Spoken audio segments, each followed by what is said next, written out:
Working Girl is the 22nd episode of the third season of Everybody Loves Raymond. This is directed by Michael Zinberg, and as always, there will be spoilers from now as I go through the episode and share some thoughts. It's a good episode. I really enjoyed it.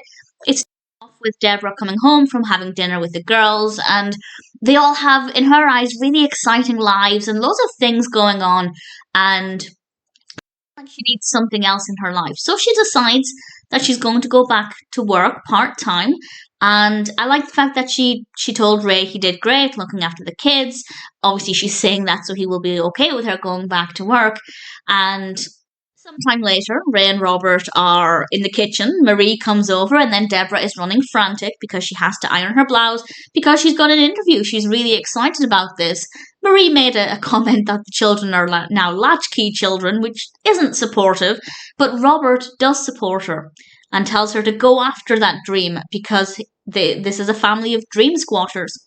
And she's really excited, and she starts to get excited about the fact that it's an hour commute to and from Manhattan, and she'll have time to just read or sit quietly. And I have to say, as somebody who has done the commute before, that time where you have nothing to do except read is so peaceful. Debra then comes home. She got the job. She's got the job as a copywriter 2 days a week. Made me smile because I started out as a copywriter before I became an editor. So I understand the excitement she's feeling.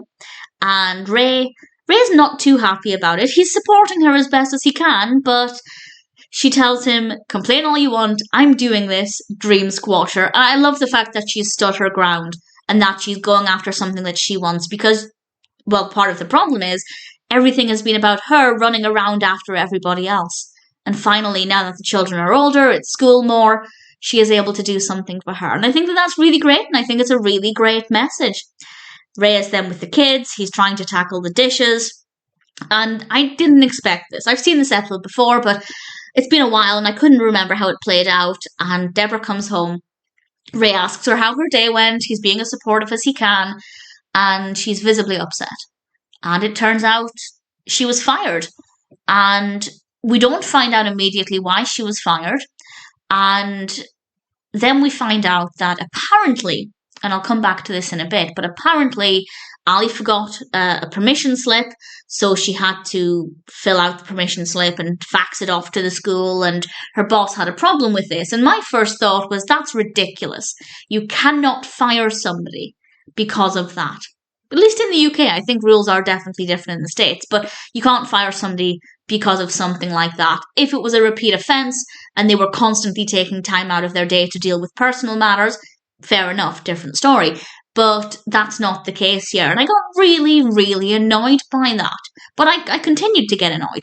Ray went to the Charlotte Sterling agency. We meet Charlotte Sterling, played by Julie Hagerty. She is very busy because her receptionist has taken another mental health day, definitely telling us all we need to know about what it's like working for Charlotte Sterling. And we find out that actually the reason she let Debra go, and I still don't agree with this, but she let her go because she didn't do a good job on the pizza campaign. The character she created was called Pizza, and honestly, this is not the job of a copywriter. I'm not entirely sure what's going on here, but copywriters don't tend to design characters because that's not writing, that's designing. So I'm not entirely sure what's going on here, but either way, the character wasn't good. And I did think immediately, you can't fire somebody for not doing a good job on the first task they get. But Charlotte did point out that Debra was really stubborn and she did argue for this character. And I still don't think it's right to fire somebody for being stubborn. Ray pointed out to Charlotte that Debra was probably just stressed and anxious their first day, and people do behave differently when they're very stressed. And again, in the UK, you definitely wouldn't be fired on your first day just for not doing a good job on the project. We have laws in place to protect us against that. You do have a probation period, but it doesn't last one day, let's put it that way.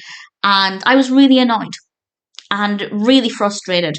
And I felt really bad for Debra. Yes, arguing with your boss when they say you don't do a good job is not the way to go. You accept the feedback and you move on. And I do like the fact that Debra does ultimately admit that it was wrong for her to do that, because Ray brings a bag home with a bow on it and tells Debra she got her dog back.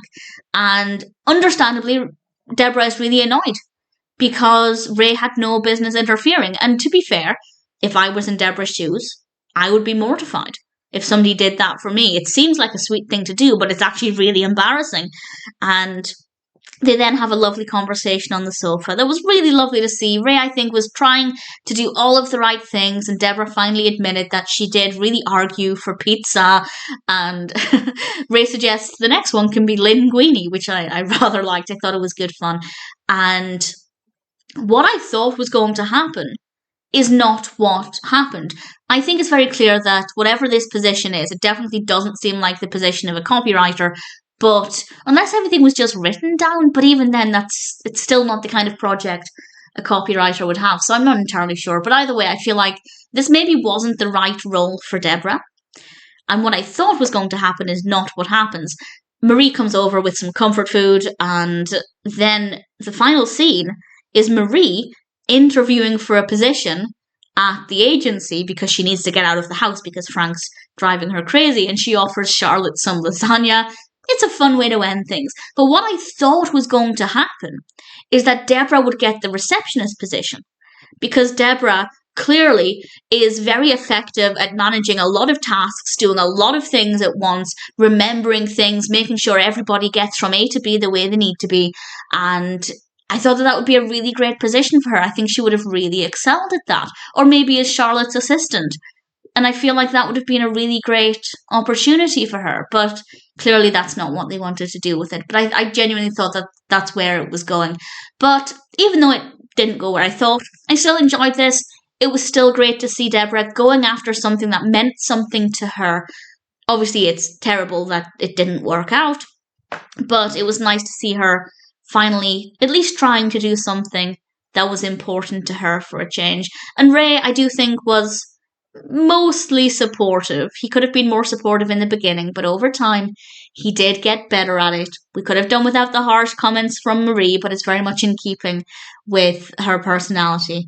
And I rather enjoyed it. I'm also now playing a new game of Find the Teddy Bears because their front room is full of so many toys. And I paused it to take a screenshot. Ultimately, I'm not using that screenshot, I'm using one from later on in the episode. But when I paused it, I had a look, and behind Ray and Debra, this is in the opening scene, there is an owl teddy from Winnie the Pooh. And over to the right of Debra, we can see the top of a Lady and the Tramp soft toy. So I'm now also playing a game of Find the Disney characters, which is really, really fun. Hugsy also appears. They have a Hugsy, Joey's Hugsy appears in the show. So that's a game I'm now going to be playing. If you spot any brand name toys, I'd love to know what you see. But that aside, really great episode. Didn't go the way I expected, but Working Girl was still really enjoyable.